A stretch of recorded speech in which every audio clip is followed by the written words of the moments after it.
Saludos amigos, en el día de hoy vamos a estar dando continuidad a lo que es la asignatura Sistema de Base de Datos y para tales fines vamos a estar trabajando con lo que son los comandos DLL o DDL, perdón. D de Data, D de nuevo de Definition y L de Language, o sea, es el lenguaje de definición de datos. Ya en clases anteriores hemos trabajado con los DML. DML que hace referencia a la manipulación de los datos, entiéndase a un select, a un update, a un insert, a un order by, entre otras. Entonces, si se ponen a analizar, lo que le voy a explicar ahora, ya ustedes lo conocen porque lo han hecho de manera gráfica. O sea, yo se lo he ido explicando utilizando lo que es el ID del SQL Management Studio. Por ejemplo, ¿a qué me refiero? Que si yo quiero crear una tabla, pues simplemente yo vengo aquí a Table, le digo New Data Table, me aparece la interfaz donde yo puedo declarar mi nombre de campo, el tipo de datos que va a almacenar, si permite que sea nulo o no, e inclusive definir el primary key, el campo que va a servir como clave en esa tabla. Entonces esto también se puede hacer a nivel de lenguaje de definición de datos. O sea, esto también se puede hacer mediante códigos. Entonces, algunos database, algunos administradores de base de datos les gusta trabajar de forma a puro código y otros prefieren trabajar en modo diseño, o sea que puedan tener una interfaz que le permita crear un sinnúmero de cosas. Bien, entonces al final, si ustedes me preguntarían qué es mejor, bueno, todo va a depender. Es cuestión de gusto.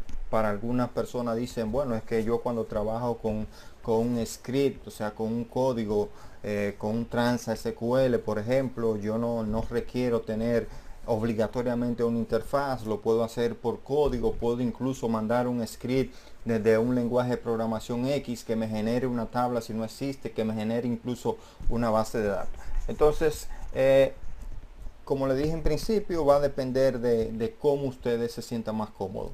Mi deber es simplemente explicarle y al final ustedes deciden con cuál de las dos metodologías se quedan, ya sea así con el diseño o con los comandos de ML. Pues bien, vamos a hacer una tabla bien simple. Vamos a hacer una tabla que almacene, por ejemplo, los tipos de vehículos. ¿Ok? Entonces, para ello, en vez de yo venir aquí y darle botón derecho New Table, pues yo simplemente voy a crear aquí arriba, donde estoy señalando, un query. Y en ese query yo voy a utilizar el comando DDL llamado Create Table. Entonces yo voy a decir Create Table, ¿verdad? O sea, crear una tabla. Ahora le especifico el nombre de esa tabla. Yo le voy a decir que se va a llamar tipos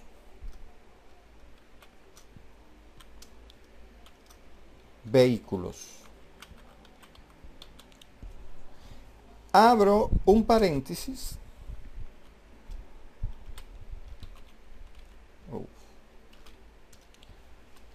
Y todo lo que yo escriba entre ese paréntesis y este que cierra va a pertenecer a la tabla tipo vehículos.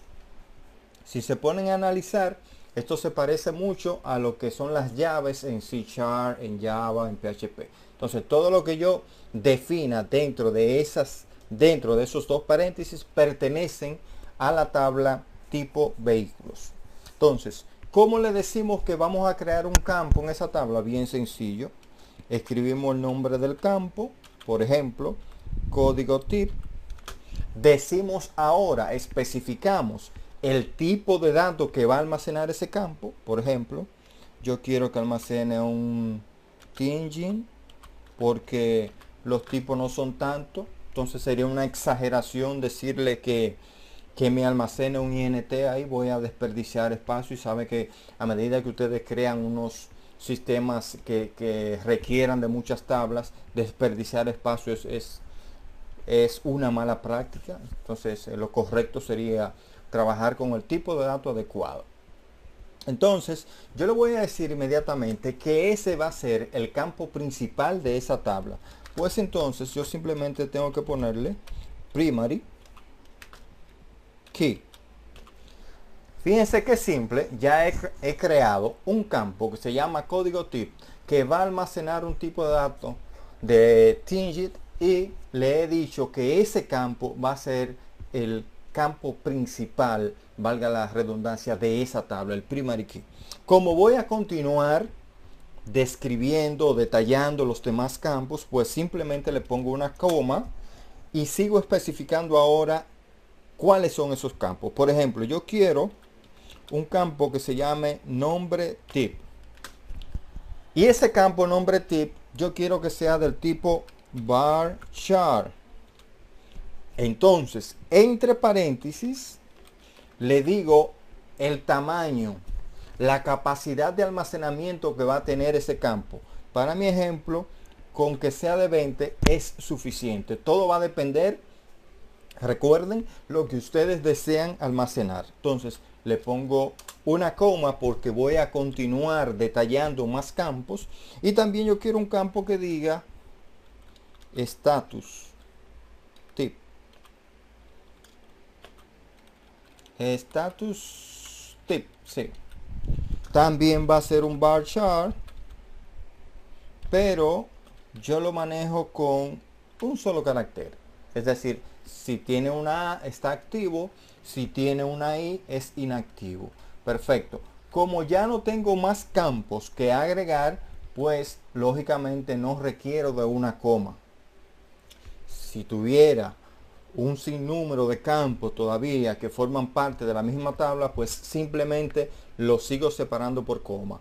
Ojo, se escribe el nombre del campo, se escribe el tipo de dato que va a almacenar, si lleva longitud, cuáles llevan longitud. Bueno, puede ser el varchar, puede ser el n varchar, etcétera. O sea, longitud, tipo de datos y separo por coma. Perfecto. Si termino con mi tabla, ya simplemente vengo aquí y le doy execute o pulso la tecla F5, que lo que va a hacer es que me va a ejecutar ese script, ese código, ese lenguaje que pertenece a la categoría de DDL. Recuerden, ok, recuerden que se clasifican los lenguajes para SQL Server o para los SQL en general, se clasifican en dos tipos, en DML y en DDL. El DML es para manipular los datos, pero el DDL es para usted definir, para usted crear, que es precisamente lo que estamos haciendo ahora. Entonces, cuando le doy execute, fíjense que aquí debajo me aparece el mensaje que se ha completado de manera satisfactoria. Si yo refresco aquí mis tablas, ya nosotros en nuestra lista de entidades, en nuestra lista de objetos de tabla, ya podemos ver aquí un nuevo objeto que dice tipos vehículo. Y si yo de manera gráfica quiero comprobar si eso se creó o no, pues simplemente le doy botón derecho, design. Y miren aquí lo mismo que yo acabo de hacer a nivel de código. Hasta aquí esta primera parte de cómo crear una tabla. En un siguiente video vamos a estar viendo cómo nosotros mediante código también podemos modificar una tabla, es decir, quitar un campo o agregar campo. Imagínense que para ese ejemplo olvidé un campo, pero también a nivel de script aquí yo pudiera venir y con un comando agregar un campo o varios campos, o si decido eliminar un campo, y todo eso sin trabajar con la parte gráfica que me provee el Management Studio. Estuvo con ustedes Diógenes Amauris Martínez.